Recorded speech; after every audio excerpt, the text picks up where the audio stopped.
Dear students, جو ہمارا topic ہے وہ ہے details of fraud tree. Fraud tree ہم نے ڈسکس کیا تھا پہلے کہ 3 ٹائپس آف فراڈ کیا ہیں، ان کی مین کیٹیگریز کیا ہیں. وہ ہے آپ کا financial statement fraud, number 2 asset misappropriation, and number 3 is corruption. تو آج ہم ان کی ڈیٹیلز دیکھیں گے کہ اس میں فردر سب کیٹیگریز کیا ہیں. سب سے پہلے ہم آتے ہیں فائنینشیل اسٹیٹمنٹس کی طرف، فائنینشیل اسٹیٹمنٹ فراڈ کی طرف. ٹائمنگ ڈفرینسز، مطلب اگر کمپنی کے اندر فائنینشیل اسٹیٹمنٹس بن رہی ہیں، اب کیا ہوا، کمپنیز کا جو ایئر اینڈ ہوتا ہے وہ 1 جولائی سے 30 جون ہوتا ہے. انہوں نے کیا کیا، ایگزیکٹو مینجمنٹ نے، کیونکہ ہم نے پڑھا تھا کہ فراڈ کون کرتا ہے، ٹاپ مینجمنٹ کرتی ہے. انہوں نے 25 جون کو جو اپنا ریونیو تھا، ایک ایگریمنٹ ہوا تھا ان کا کہ جی ہر سال ان کو وہ جو سروسز دیں گے کسی اور کمپنی کو، ان کو ہر سال $1 ملین ملیں گے. اور 3 سال کا ایگریمنٹ تھا، مطلب 3 سالوں میں $3 ملین ملیں گے، ہر سال $1 ملین ملے گا. انہوں نے کیا کیا، اگر ان کا ایگریمنٹ 20 جون کو ہوا تھا یا ان کا ایگریمنٹ 1 جان کو بھی ہوا تھا، تو انہوں نے اس سال سپوز 2018 میں 1 جان 2018 میں ان کا ایگریمنٹ ہوا، تو انہوں نے تینوں سالوں کا ریونیو اسی سال بک کر دیا، مطلب 2018 میں. ایئر اینڈ ان کا چل رہا تھا 1 جولائی 2017 سے 30 جون 2018. تو اب اس سال جب ایگریمنٹ ہوا تو ان کو تو ریونیو صرف 1 سال کا بک کرنا چاہیے تھا، 3 سال کا نہیں، کیونکہ اب بھی آپ کو صرف 1 سال کے پیسے ملیں گے، وہ ہے $1 ملین. باقی آپ کو $2 ملین کب ملیں گے، جب اگلا سال مکمل ہوگا پھر آپ کو $1 ملین ملے گا، اور تیسرا سال جب مکمل ہوگا پھر 3 ملین، پھر تیسرا ایک $1 ملین ملے گا. تو یہ سارے انہوں نے کیا کیا، جو ایگریمنٹ ہوا انہوں نے پورے 3 سال کا ریونیو ایک ہی سال میں بک کر دیا. اس سے کیا ہوا، آپ کی سیلز اوور اسٹیٹ ہو گئی. اوور اسٹیٹ کا مطلب زیادہ شو ہو گئی، جس سے آپ کی کمپنی کی پوزیشن اچھی شو ہوگی. تو یہ کیا ہے، ٹائمنگ ڈفرینسز. اس کو ہم کہتے ہیں اس طرح کے فراڈ کو جہاں پہ ٹائم کے ساتھ پلے کیا جاتا ہے فائنینشیل اسٹیٹمنٹس کے اندر، وہاں پہ ہم اس کو کہتے ہیں ٹائمنگ ڈفرینسز. سیکنڈ ہے آپ کے پاس فکٹیشیس ریونیوز. فکٹیشیس کا مطلب ہے کمپنی نے کیا کیا، کمپنی نے ایک فیک کمپنی بنائی، ایگزیکٹو مینجمنٹ نے ایک فیک کمپنی بنائی. اب انہی کو ہی انوائسز کیے جا رہے ہیں کہ ہم نے آپ کو یہ سیل آؤٹ کر دیا، ہم نے آپ کو $500 ملین کا یہ سیل آؤٹ کر دیا، $1 ملین کا یہ سیل آؤٹ کر دیا. مطلب ڈفرینٹ پروڈکٹس ان کو سیل آؤٹ کیے جا رہے ہیں. اگر PKR کی بات کریں تو 10 لاکھ روپیز کی آپ نے ایک سیل کر دی، پھر آپ نے 1 لاکھ کی کر دی، پھر آپ نے 5 لاکھ روپیز کی سیل کر دی.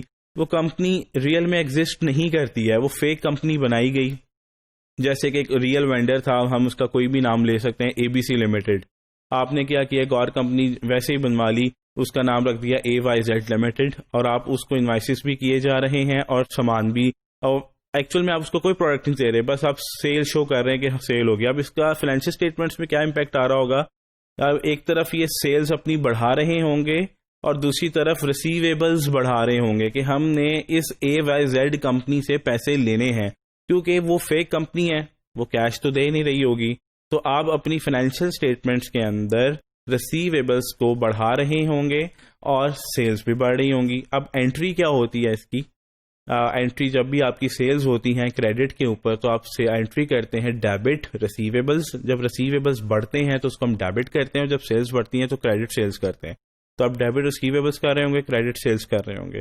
تو اس سے کیا ہوگا، آپ کی کمپنی کی پوزیشن بہتر ہوتی چلی جائے گی، جبکہ ایکچوئل میں کوئی سیلز نہیں ہے، ایکچوئل میں نہ وہ کمپنی ایگزسٹ کرتی ہے. تھرڈ ہے آپ کے پاس کنسیلڈ لائبلٹیز. کنسیلڈ لائبلٹیز کیا ہے، آپ کا 30 جون 1 جولائی 2017 سے 30 جون 2018 تک آپ کا ایئر اینڈ ہو رہا تھا.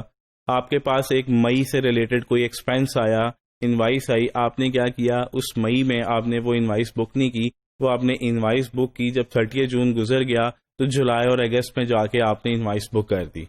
کیوں، اب اس سے کیا ہوگا، ایک ایکسپینس جو مئی میں ہوا تھا وہ آپ نے اپنی لائبلٹیز میں شو نہیں کیا. لائبلٹیز کیا ہوتی ہیں، جن لوگوں کے ہم نے پیسے دینے ہوتے ہیں اور جن سے لینے ہوتے ہیں اس کو ہم ریسیویبلز کہتے ہیں. اب ہم نے ان کو پیسے دینے تھے، ہم نے نہیں شو کیا. اب کیا ہوا، پوزیشن اور اچھی لگے گی کہ ایک طرف آپ کے ریسیویبلز بہت زیادہ ہیں کہ آپ نے لوگوں سے پیسے لینے ہیں، اور ایک طرف جو آپ نے جن کو دینے ہیں وہ آپ شو ہی نہیں کر رہے ہیں. تو کتنا اچھا ہوگا کہ کمپنی کی پوزیشن کے اتنے لوگوں سے پیسے لینے ہیں, اور کتنے لوگوں کو پیسے دینے ہیں, صرف اتنے سے لوگوں کو پیسے دینے. تو یہ کنسیڈ لائبلٹیز کا کانسیپٹ ہے کہ جس ایئر سے ریلیونٹ ایکسپینس ہے آپ اس میں شو نہیں کرتے ہیں. نیکسٹ ہے آپ کے پاس امپراپر ڈسکلوجرز. آپ کی کمپنی کے اندر کوئی ایونٹ ہوا, کوئی حادثہ ہو گیا, آپ نے کیا کیا, ڈسکلوجر دینا ہوتا ہے. آپ نے کمپنی کے جب فائنینشیل اسٹیٹمنٹس بنتی ہیں تو آپ نے پراپر ڈسکلوجر دینا ہوتا ہے کہ آپ کی کمپنی کے اندر بیسیکلی ہوا کیا تھا, یا ریلیٹڈ پارٹی ٹرانزیکشنز ہوتی ہیں ان کو بھی آپ نے ڈسکلوز کرنا ہوتا ہے. تو آپ نے ڈسکلوجر جو ایونٹ ہوا تھا آپ نے اس کو کیا کیا, مس ریپرزینٹ کر دیا. آپ نے اس کی نریٹو جو نریشن لکھی وہ تھوڑی سی آپ نے اس کو پازیٹیو سائڈ پہ لے گئے, اور جو ایونٹ ہوا تھا اور اس کی جو نریشن آپ فائنینشیل اسٹیٹمنٹس کے اندر دے رہے ہیں وہ آپس میں میچ نہیں کر رہی ہیں. تو ہم اس کو کہتے ہیں امپراپر ڈسکلوجرز, تاکہ جو ہے لوگوں کو اصل حادثہ یا جو اصل ایونٹ ہوا تھا کمپنی کے اندر وہ آپ بتانا نہیں چاہتے, تو آپ اس کو ورڈز کے اندر جو ہے نا پلے کر کے بڑا سافٹلی آپ کچھ لکھ دیتے ہیں, تو پراپر ڈسکلوز نہیں کرتے ایونٹ کو ان شارٹ.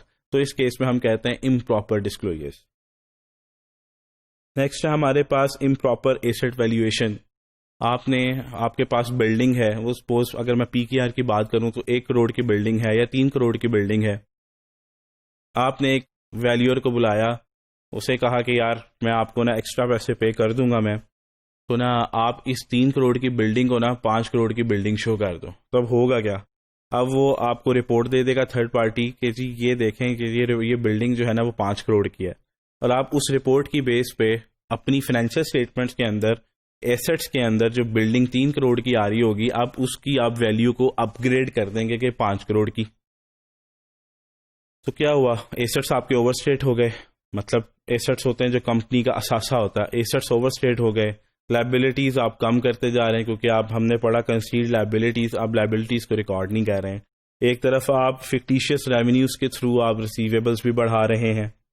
ٹھیک ہے, تو اس سے کیا ہے, آپ ہر اپنے ایسٹس کو اوور اسٹیٹ کیے جا رہے ہیں, لائبلٹیز کو انڈر اسٹیٹ کیے جا رہے ہیں, تو آبویسلی کمپنی کی پوزیشن آٹومیٹکلی بہت بہتر ہو جائے گی. تو یہ تھا ہمارا امپراپر ایسٹ ویلیویشن, جس میں آپ ایسٹس کی ویلیوز کو اوور اسٹیٹ کر دیتے ہیں جبکہ ان کی ایکچوئل ویلیو کم ہوتی ہے. نیکسٹ کیٹیگری ہے کرپشن اسکیمز. برائبری بہت کامن ہے. آپ نے کسی سے کوئی کام نکلوانا ہے, سپوز آپ نے کوئی کانٹریکٹ لینا ہے کسی کمپنی میں, تو جو کانٹریکٹ اپرووڈ کرے گا یا جو کانٹریکٹ اوارڈ کرے گا آپ اس کو ایک اوارڈ, آپ اس کو ایک ٹرپ دے دیتے ہیں آپ کہ جی آپ جائیں, آپ 10 دن کے لیے جرمنی سے ہو آئیں, 5 دن کے لیے آپ دبئی سے ہو آئیں, یا آپ کو پتا ہے کہ یار بلینز کا کانٹریکٹ ہے, آپ اس کو ایک گاڑی تحفے میں دے دیتے ہیں. تو یہ برائبری ہے. کانٹریکٹ لینے سے پہلے جس کے پاس کانٹریکٹ ہوتا ہے, اتھارٹی ہوتی ہے کہ وہ کسی کو بھی اوارڈ کر سکتا ہے, تو آپ اس کو برائب کرتے ہیں کہ یہ کانٹریکٹ مجھے دے دو, میں تمہیں یہ دوں گا. انلیگل گریچوٹیز, یہ بھی سیم ہے برائب کی طرح, لیکن اس میں بھی آپ گفٹ ہی دیتے ہیں, اس میں بھی آپ گاڑی بھی دے سکتے ہیں, اس میں بھی آپ ٹرپس دیتے ہیں. لیکن اس میں جب کانٹریکٹ اوارڈ ہو چکا ہوتا ہے تب آپ اس بندے کو جو کانٹریکٹ اوارڈ کرنے والا ہوتا ہے تب آپ اس کو گفٹ دیتے ہیں. تو اس کیس میں کیا ہوتا ہے کہ پکڑنا مشکل ہوتا ہے, کیونکہ کانٹریکٹ اوارڈ ہوا سپوز 30 جنوری کو, تو آپ نے جو گاڑی گفٹ کی یا آپ نے کوئی لینڈ گفٹ کی وہ آپ نے کی ہوگی فیب میں یا مارچ میں. تو آبویسلی وہ پھر آپ اس کو یہ نہیں کہہ سکتے کہ یہ فراڈ ہوا ہے, کیونکہ اوارڈ پہلے ملا, بعد کانٹریکٹ پہلے ملا, گفٹ آپ نے بعد میں دیا. یہاں برائبری میں ہوتا ہے کہ کانٹریکٹ اوارڈ ہونے سے پہلے آپ برائب کرتے ہیں, تو وہاں پہ آپ ڈیٹیکٹ کر سکتے ہیں کہ یہ کس طرح اس کو کب لینڈ ملی. اس نے یقیناً اگر لینڈ ملی یا گفٹ کے طور پہ گاڑی ملی تو ہو سکتا ہے اس نے پھر یہ اوارڈ جو ہے نا کانٹریکٹ جو ہے وہ اس کو اوارڈ کیا ہوگا برائب کی وجہ سے. اکنامک ایکسٹورشن, اس میں کیا ہے؟ اکنامک ایکسٹورشن یہ ہوتی ہے,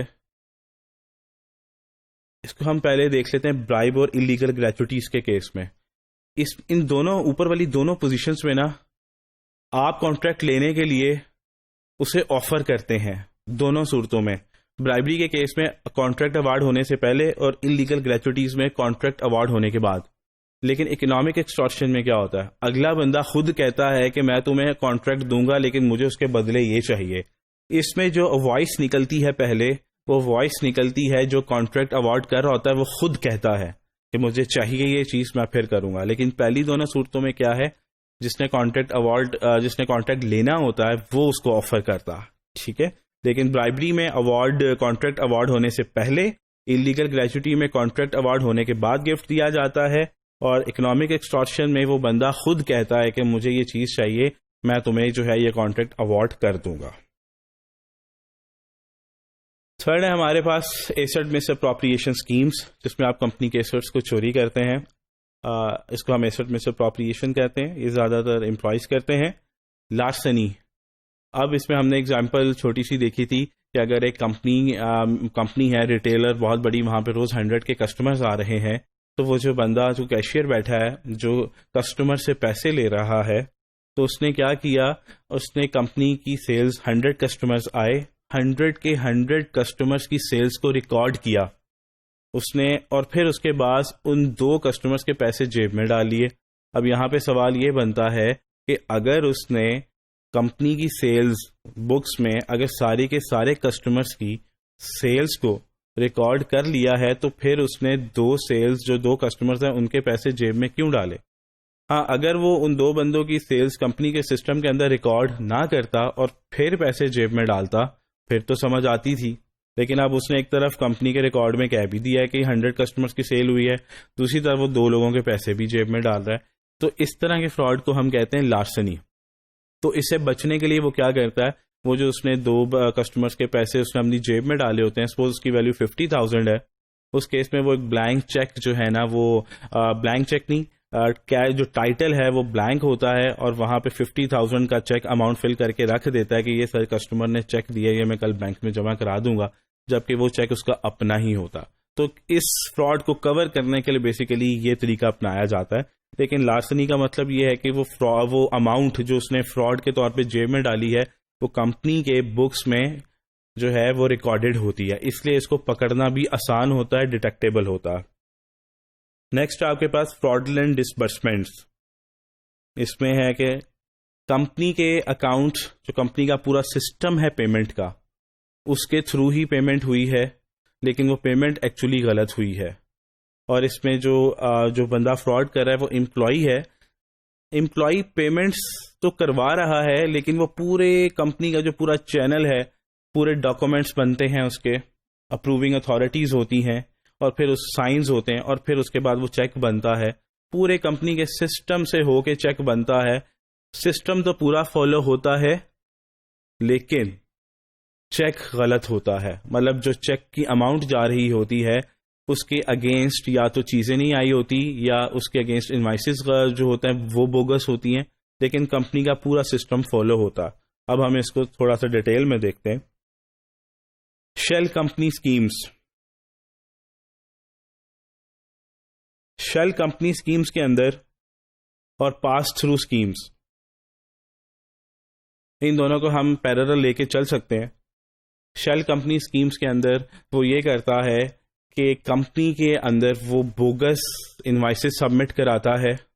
جب وہ بوگس انوائسز سبمٹ کراتا ہے، اس کے اگینسٹ چیک بنتا ہے، اور وہ چیک جو ہے وہ جس ایڈریس پہ پوسٹ ہونا ہوتا ہے اس ایڈریس پہ پوسٹ ہو جاتا ہے، میل ہو جاتا ہے، اور وہ آبویسلی جو ایڈریس ہوتا ہے اس کے کسی فرینڈ کا ہوتا ہے. یہاں پہ وہ بوگس کمپنی اوپن کرتا ہے، بوگس انوائسز سبمٹ کراتا ہے، اس کے اگینسٹ چیک بنتا ہے. کیونکہ یہ کس طرح سے ہوتا ہے، جو بندہ یہ فراڈ کر رہا ہے اس کے پاس اتھارٹی ہوتی ہے کہ وہ بوگس وینڈر کریٹ کرے، اس کو پھر اپرووڈ وینڈر لسٹ میں ڈالے، اور پھر اس کے اگینسٹ بوگس انوائسز کرے. اس کے بعد اسی کی اتھارٹی ہوتی ہے کہ وہ انوائسز کو بھی اپروو کر سکے.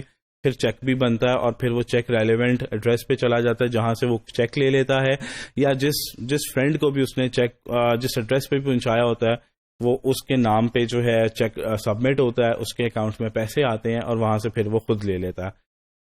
تو وہ جو بوگس کمپنی کا نام ہے وہ اس کے دوست کا بھی ہو سکتا ہے وہ خود بھی بوگس کمپنی جو ہے اوپن کروا لے کسی نام سے بھی. تو یہ ضروری نہیں ہے کہ وہ مطلب خالی دوست کا نام جو ہے وہ یوز کر لے، وہ خود بھی جو ہے کمپنی کا کوئی بھی نام اوپن کروا سکتا. پاس تھرو اسکیمز کے اندر وہ کیا کرتا ہے، پاس تھرو اسکیمز کے اندر اس پہ ہم پھر پیرالل لے کے چل رہے ہیں. شیل کمپنی اسکیمس کے اندر پروڈکٹس جو ہیں وہ خریدتا نہیں ہے, اس میں صرف بوگس وینڈر ہوتا ہے, بوگس انوائسز ہوتی ہیں, اس میں کوئی پروڈکٹ نہیں خریدا جاتا. پاس تھرو اسکیمس کے اندر وہ بندہ جو فراڈ کر رہا ہے وہ چیزیں ضرور خریدتا ہے, لیکن اس کے اگینسٹ وہ جو انوائسز سبمٹ کراتا ہے وہ اس کی اپنی ہی انوائسز ہوتی ہیں, اپنی ہی کمپنی ہوتی ہے جو اس نے بوگس کھولی ہوتی ہے, لیکن وہ پروڈکٹ ضرور خریدتا ہے, کمپنی کے لیے پرچیزز کرتا ہے, اپنی جو اس نے کمپنی کھولی ہے اسی کے تھرو پرچیزز کرتا ہے. تو وہ اگر سپوز اس نے مارکیٹ سے پروڈکٹ 100 کا خریدا ہے تو کمپنی کو انوائس وہ کرے گا 250 300 کی, ٹھیک ہے, ہو سکتا ہے 400 کی, کیونکہ اس کے پاس اتھارٹی ہے کہ وہ انوائسز کو بھی اپروو کر سکتا ہے اور وہ چیک بھی بنا کے دے سکتا ہے اور وہ پرچیزز بھی وہی کرے گا. تو وہ پھر اس کیس میں کیا کرے گا, مطلب وہ اس کیس میں یہ کرے گا کہ سامان ضرور خریدے گا, مارکیٹ سے پرچیز کرے گا, لیکن جو انوائسز سبمٹ کرائے گا وہ اپنی جو اس نے بوگس کمپنی بنائی ہوئی ہے اس کے تھرو کرائے گا. تو شیل کمپنی اور پاس تھرو اسکیم میں کیا فرق ہے؟ شیل کمپنی میں ہم پروڈکٹس نہیں خریدتے, بوگس انوائسز سبمٹ کراتے ہیں, بوگس کمپنی اوپن کرتے ہیں, چیک جمع کروا دیتے ہیں, اور پاس تھرو کے اندر obviously سامان ضرور خریدا جاتا ہے لیکن بوگس وینڈر کے تھرو, اور پھر اسی طرح انوائس اپرووڈ ہوتی ہے اور پھر وہ چیک مل جاتا ہے. نو اکمپلس وینڈر کے اندر سمپل وینڈر جو ہوتا ہے وہ جینون ہوتا ہے, لیکن اسے کہا یہ جاتا ہے کہ میں تمہیں یہ تمہارے سے چیزیں خرید رہا ہوں, اس کے تھرو تم نے جو ہے نا مجھے اس پرچیز پرائز کا, میں تم سے 1 لاکھ روپے کا سامان خرید رہا ہوں, تو تم نے مجھے 10% 15% اس اماؤنٹ کا پے کرنا ہے. تو اس میں وینڈر جو ہے نا وہ جینون ہوتا ہے. پرسنل پرچیز اسکیم کیا ہے؟ آج کل کیونکہ ٹیکنالوجی کا زمانہ ہے تو جو پرچیز کر رہا ہوتا ہے اکثر کمپنیز ان کو ڈیبٹ کارڈز پکڑا دیتی ہیں یا اپنا کریڈٹ کارڈ کا نمبر پکڑا دیتی ہیں. تو فراسٹر کیا کرتا ہے, اسی کریڈٹ کارڈ ڈیبٹ کارڈ کے تھرو اپنے لیے بہت سی چیزیں چھوٹی چھوٹی خرید لیتا. تو یہ ہوتا ہے پرسنل پرچیز اسکیم. نیکسٹ ہے ہمارے پاس غوسٹ امپلائی اسکیم. جو سیلری جنریٹ کر رہا ہے وہ بوگس ایک امپلائی کریٹ کرے گا, اس کا ایک اکاؤنٹ نمبر ڈالے گا, اور وہ بوگس امپلائی جو ہے کوئی بھی ہو سکتا ہے, اس کا نام عامر رکھا جا سکتا ہے, علی رکھا جا سکتا ہے, کوئی بھی, اور بینک اکاؤنٹ نمبر اس میں جو اس نے انکارپوریٹ کرنا تھا وہ اپنے دوست کا انکارپوریٹ کر دیا. تو کیا ہوا, جب سیلری جنریٹ ہو رہی ہے تو ایک ایسے امپلائی کو سیلری ٹرانسفر ہو رہی ہوتی ہے جو کہ کمپنی کے اندر کام نہیں کر رہا ہوتا, تو اس کو ہم کہتے ہیں غوسٹ امپلائی اسکیم, ایسا امپلائی جو کہ نظر نہیں آتا. نیکسٹ ہے ہمارے پاس کمیشن اسکیمس. یہ کس طرح کا فراڈ ہے؟ آپ کو پتا ہے 30 جون ایئر اینڈ ہونے والا ہے, سیلز کے لوگ کیا کریں گے, سیلز کرتے جائیں گے, آخری دنوں میں سیلز بہت زیادہ کریں گے, بہت زیادہ کرتے چلے جائیں گے تاکہ زیادہ سے زیادہ سیلز ہوں اور اس کے اگینسٹ ہمیں اس کا کمیشن ملے. تو کیا ہوگا, وہ 30 جون تک بہت ساری سیلز کرائیں گے, جب 30 جون مکمل ہو جائے گا اس کے بعد 2 مہینے بعد انہی سیلز کی ریٹرن کرا دیں گے. تو کیا ہوا, یہ چینل سٹفنگ ہوئی, انہوں نے 30 جون تک سیلز بھی کر لی ساری, ان کو انسینٹو بھی مل گیا, ان کو کمیشن بھی مل گیا, 2 مہینے بعد سیلز ریٹرن کرا دی. False worker compensation scheme. ایک بندہ جو ہے وہ کہتا ہے میں بیمار ہو گیا, اس نے ایسے ہی جھوٹ موٹ میں بیماری کا بہانہ بنایا, فیک بلز بنائے اور جا کے انشورنس کمپنی میں جمع کرا دیے اور اس کے اگینسٹ اس نے پیسے لے لیے. تو یہ ہوتا ہے false worker compensation scheme. Next ہے ہمارے پاس فالسیفائڈ ویجز اسکیم. یہ بھی ہے, اگر ایک بندہ روز کے 10 گھنٹے کام کر رہا ہے, مہینے بعد پتہ ہے اس کو پیسے جو مل رہے ہیں پر آر وائز مل رہے ہیں, پر آر اس کو پیسے مل رہے ہیں 100 روپیز, 200 روپیز, $15, $20, کوئی بھی اماؤنٹ ہو سکتی ہے.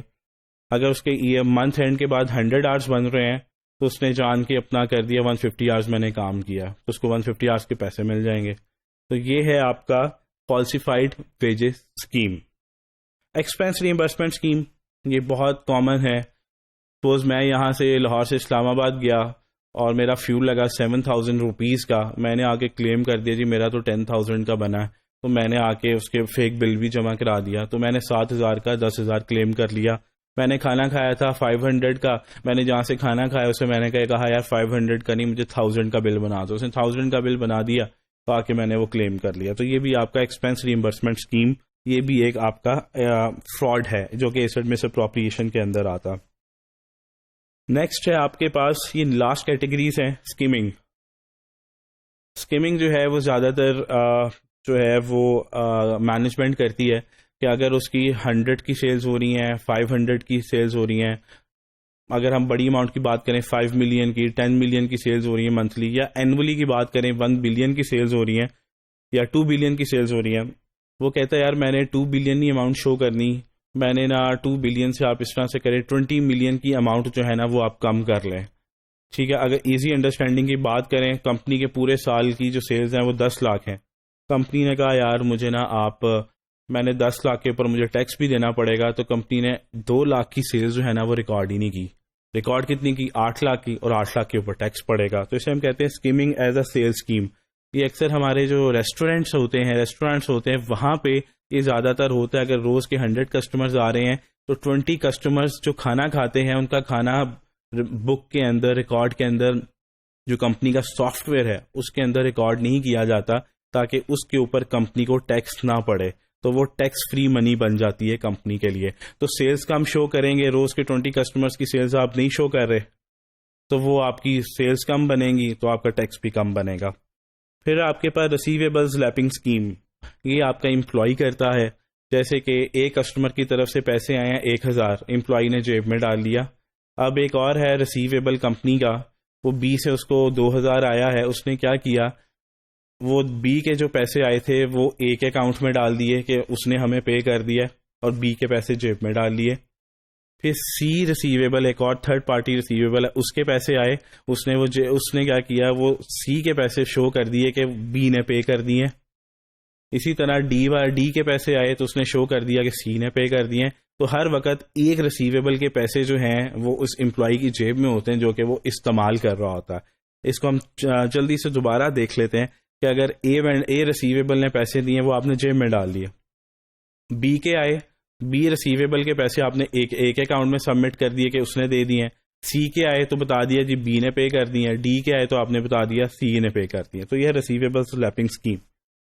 نیکسٹ آپ کے پاس skimming as a refund scheme. یہ بھی آپ کا امپلائی کرتا ہے. اگر ایک کسٹمر نے آپ کو 10 لاکھ دینا تھا, اس نے 10,20,000 دے دیا ہے, تو آپ نے کیا کیا, 10 لاکھ تو اکاؤنٹ میں شو کر دیا کہ اس نے ہمیں پیسے دے دیے ہیں, تو 20,000 اس نے ایڈوانس پیمنٹ کی بجائے کیا کیا, جیب میں ڈال لیا, اور اس سے پھر وہ اپنے ایکسپینس بیئر کرتا رہا. اس نے یہ نہیں شو کیا کہ ہمیں ایڈوانس پیمنٹ آئی ہے. تو یہ ہے ہماری کیٹیگریز, مین کیٹیگریز جو ہم نے ڈسکس کی ہیں: فائنینشیل اسٹیٹمنٹ فراڈ, پھر corruption and asset miss appropriation.